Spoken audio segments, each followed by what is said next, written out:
Howdy peeps, and welcome back to another part of the Eduard Spitfire build series.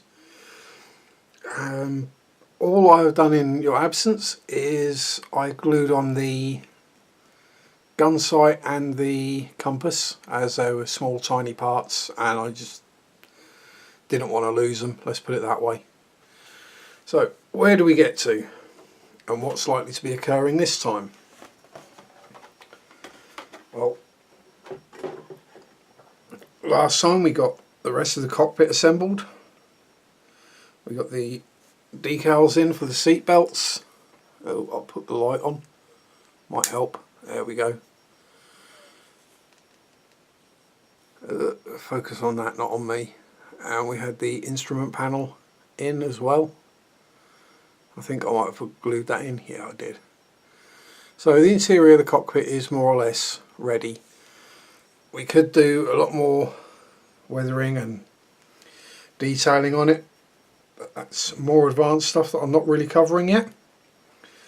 So next up in the instructions, it's telling us to put the two halves, or to put the other cockpit wall on, and then it will be the fuselage halves go together, and then we can really start motoring on. So get the front section lined up, because we do have 3 bulkheads and the seats line up now. There we are, somewhere around there.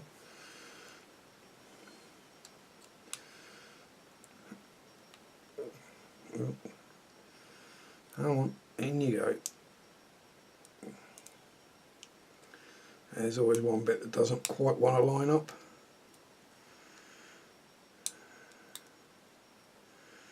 What is it? Yeah, got that. Is it that?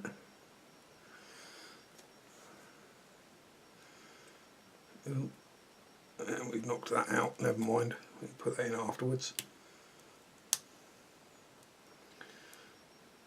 So that comes down a little.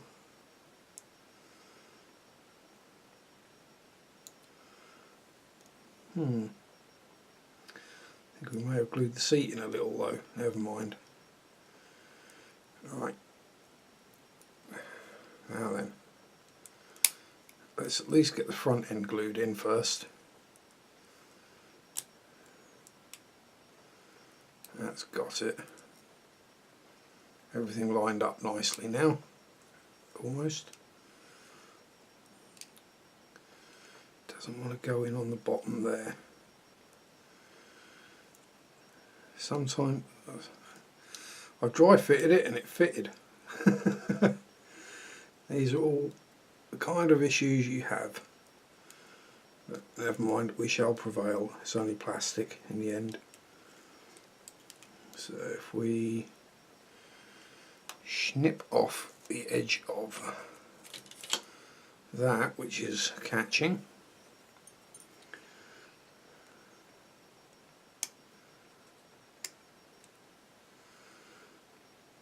and let's go with that one as well, because the seat is well attached in, it doesn't really need to be glued in on both sides. Then that means the front lines up beautifully. Got to manhandle that back a little. There we go. Almost clipped together. Now, grab the glue.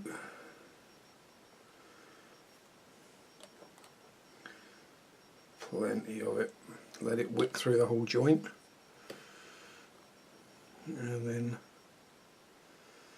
on this rearward bulkhead as well.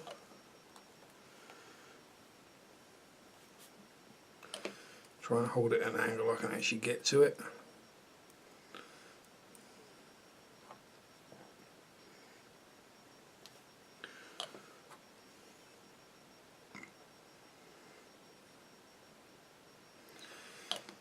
And we'll just pop a couple of, I say clamps, rubber nosed clothes pegs. Add a little more glue in there just to be sure. just to make sure it's going to chooch properly.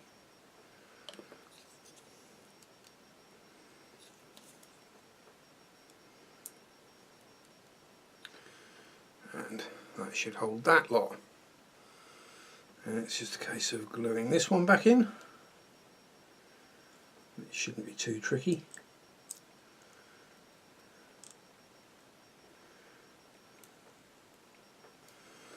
Like so.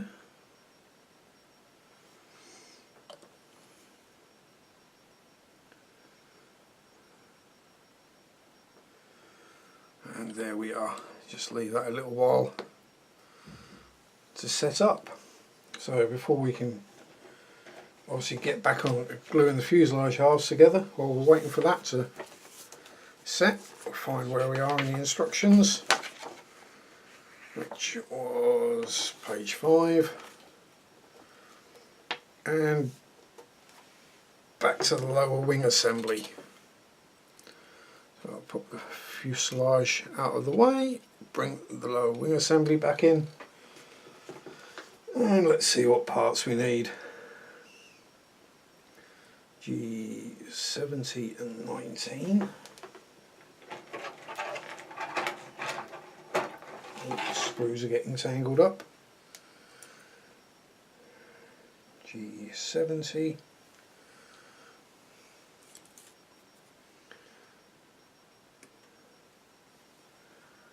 Was it 9? Yeah, it was 19. That one there. And the two little bits were 46 and 16.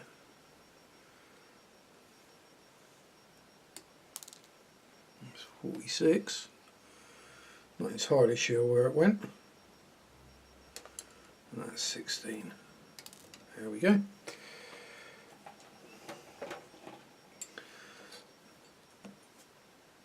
Just clean these up.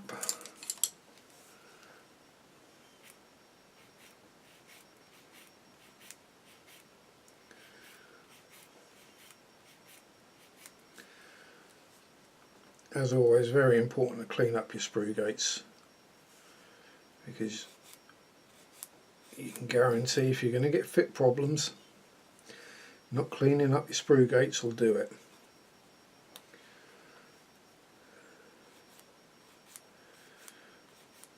Yeah, I am doing this in shot, that's okay.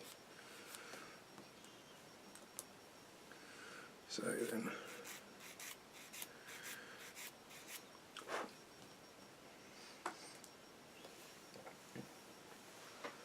uh, 16 is that, 46 is that way, and that fits fairly snugly.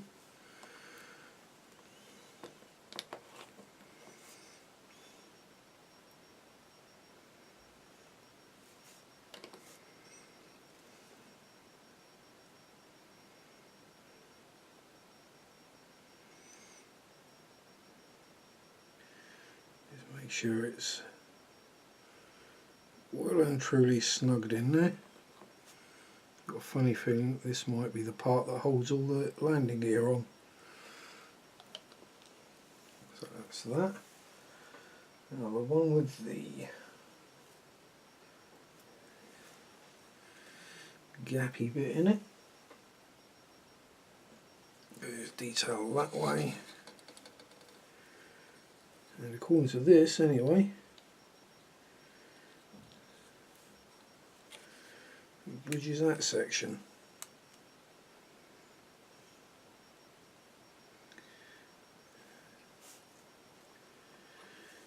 So we shall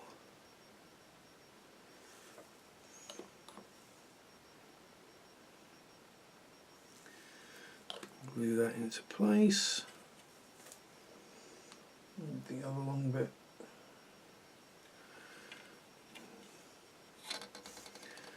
goes along the back.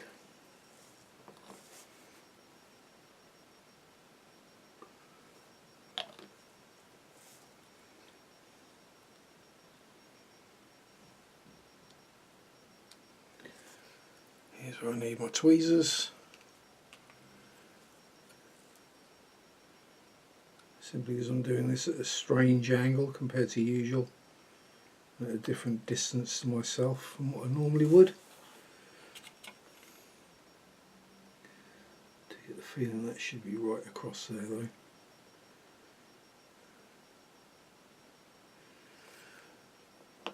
And then those two should be stuck together, I'd have thought.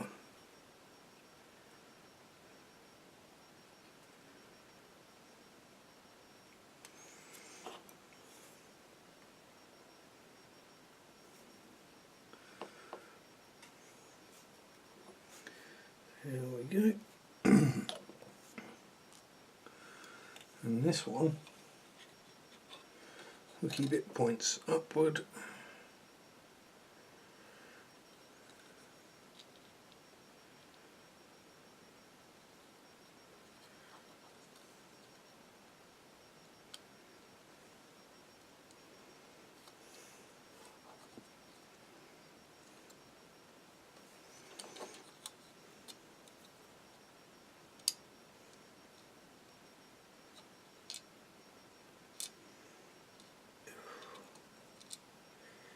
Awkward bloody bits. Right, let's try that again.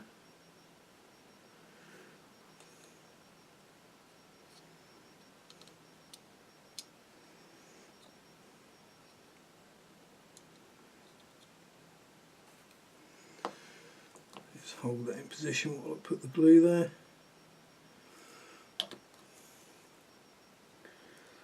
Well, for some reason I'm a bit low on waffle today. I've not really got anything to waffle about. Not entirely sure why. I'm sure most of you are probably glad of that. Yep. It just needs to come across a little at the back. And there we go. That's one wheel well done. Well, one part of it anyway. Oh, have a stretch. So the other side is, oh excuse me, getting a bit breezy.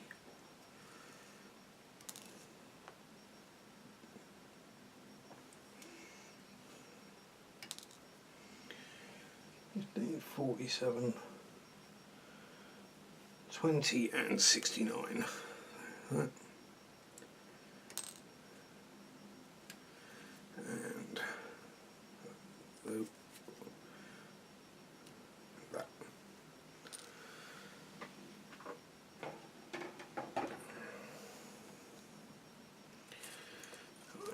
And clean these up and repeat the process for the other side. Yeah, I'm not entirely sure why I'm short of waffle today. It's not something that normally happens.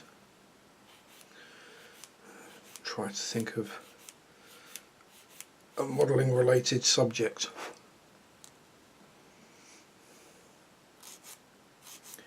An oldie but a goodie. Dream kits. Not to be confused with Grail kits, because a Grail kit is not necessarily something, that's just a pipe dream. It's something you can get. A Grail kit is something you can get. It's just either very hard to find or expensive. But dream kit, well, that's something that's probably not likely to turn up. In my case it would be, not entirely sure what scale, a decent size, so probably about 18 inches, 2 foot long, something like that would be about right. But a styrene, not resin, scale model of the Firefly class transport Serenity from the movie Firefly. Yeah, that's definitely my dream kit, as it were. If I could get hold of one of them, I would be one very happy bunny. Chances are minute of anyone ever making one though. There are some resin ones and 3D printed ones, but they're either tiny, ludicrously expensive, or just no detail whatsoever.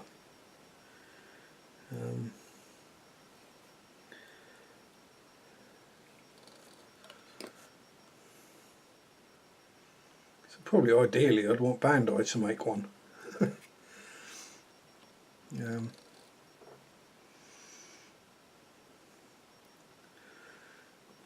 That would be superb. Yeah, there you go, Bandai. That's what you need to do next.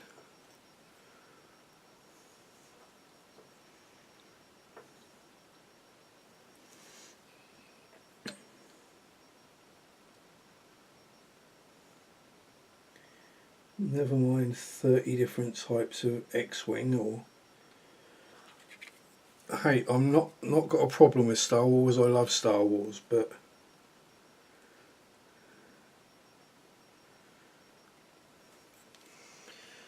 it comes to the point, again like model tanks really. Yes, Dragon, I'm looking at you specifically on this one. The amount of different models they do of things like Tigers and Panzer IVs, where let's be honest, they are the same kit. Most of them have the same sprues in, it's just a different instruction manual.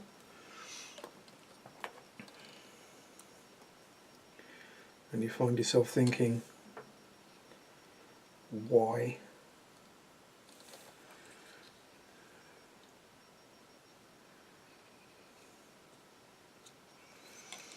Or they're, you know, just combinations of bunches of different sprues from different kits, and that just makes the construction really confusing.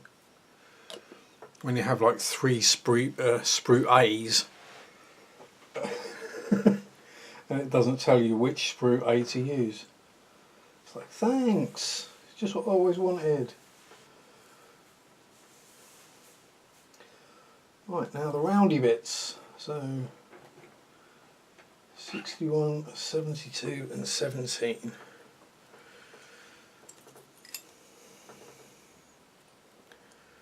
That weird quick creaking noise is my leg up against the side of the bench, by the way. So that's 17, 72 and 61. There's 61.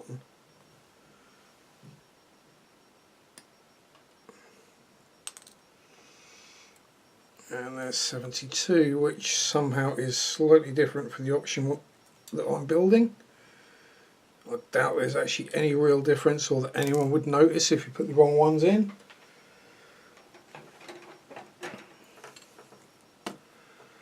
But hey, I'll do what the instructions tell me to for once.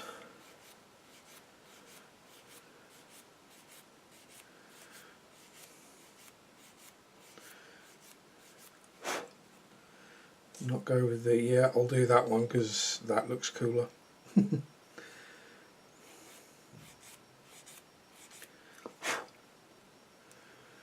Right.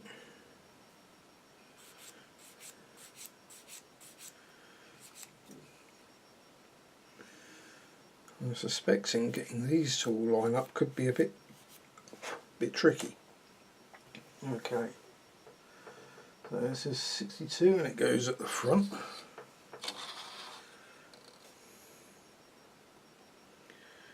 And that way up. Right.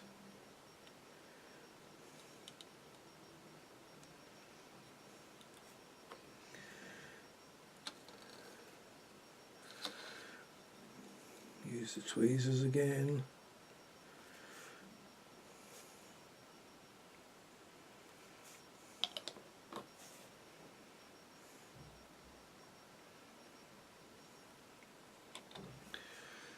Hold it roughly in position. Give it a little nudge till it is exactly where we want it. That looks good from the bottom. And then the next part is the smooth one.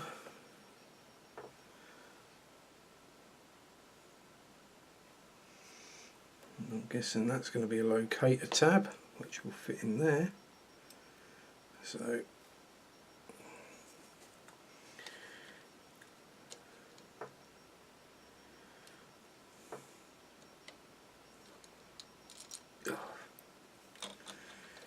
oh dear, I'm having a clumsy day today, I think. It does happen fairly regularly, I'm afraid.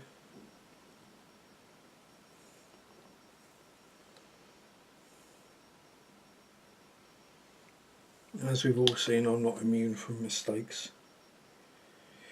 I do make them fairly regularly.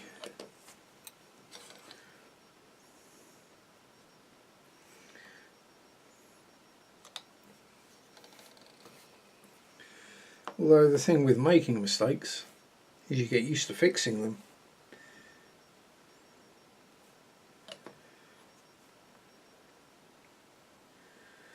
Yeah.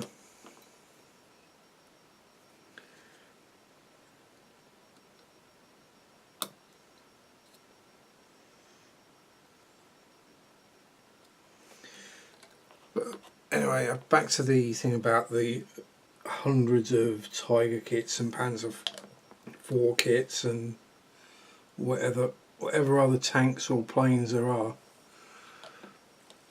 The reason the manufacturers make so many of those is because they sell. If people stopped buying BF 109s, then the manufacturers would stop producing new ones. If people stopped buying Tiger tanks, then the manufacturers would stop producing them. Only thing there is, given the fetish that some people have for Tiger tanks, that's not going to happen.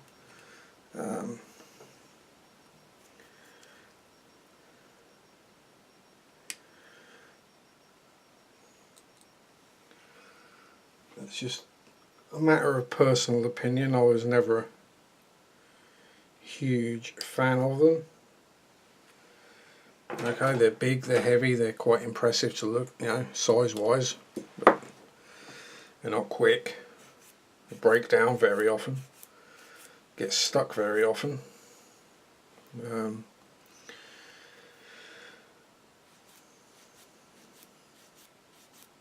Yeah. And there weren't enough of them.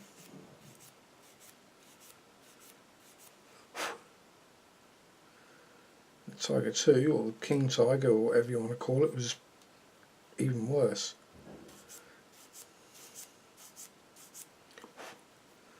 Okay, they had impressive weaponry on them and impressive armour, but it's no good if it doesn't work. Just my two penneth.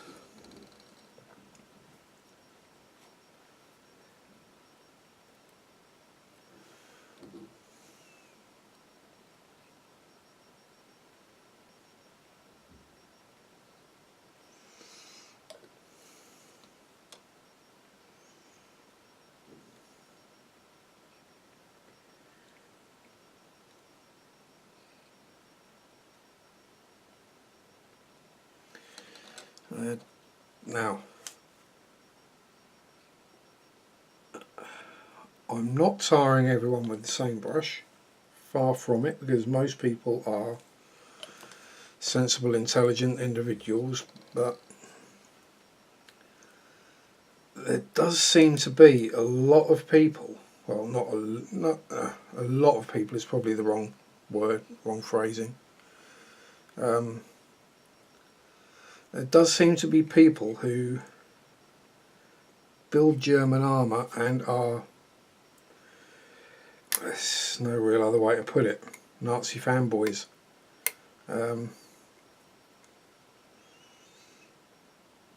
that is wrong. I mean, you can build whatever you like, but whatever you don't fetishize the Third Reich. And it's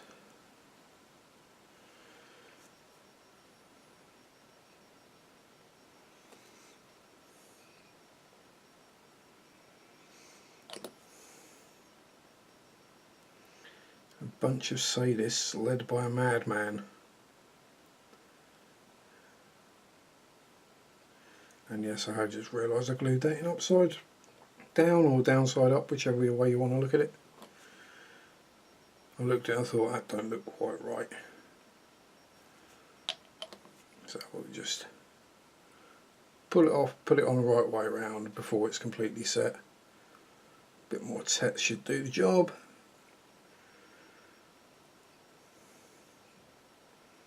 And slip it back in. If you make a boo-boo and you notice it fairly rapidly, it's not a problem to fix it. If I'd have stuck that in and left it overnight and then come back and or got to the point where I was putting the landing gear on and gone, oh,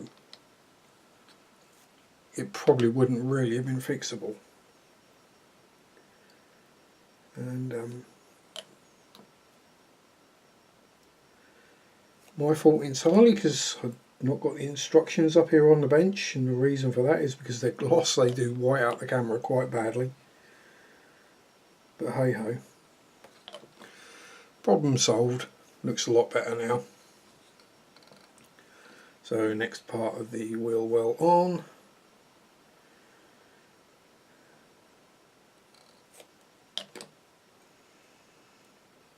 Oh, there is some wind coming, I can feel it. Oh.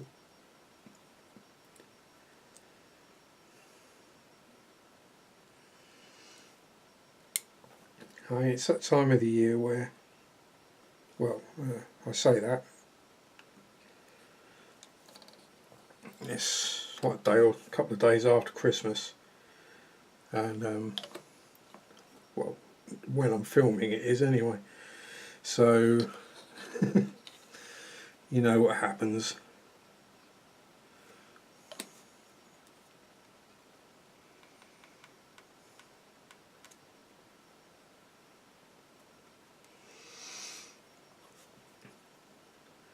We all get a bit windy and blame the dog. Problem is I haven't got a dog. Although I had next door's cat. Yeah. Turns out he likes stuffing balls and gravy and pigs in blankets, but he doesn't like the after effects.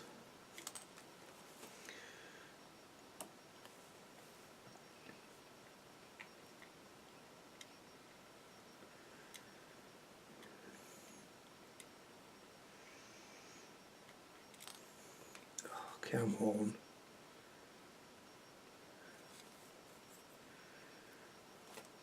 Get in there.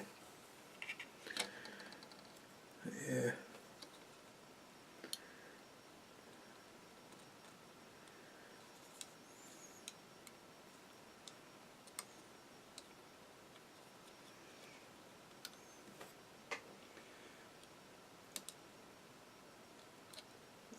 No wonder.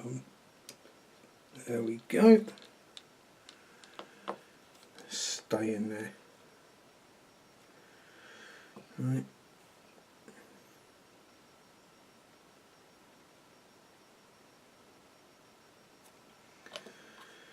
More glue. Ho hum.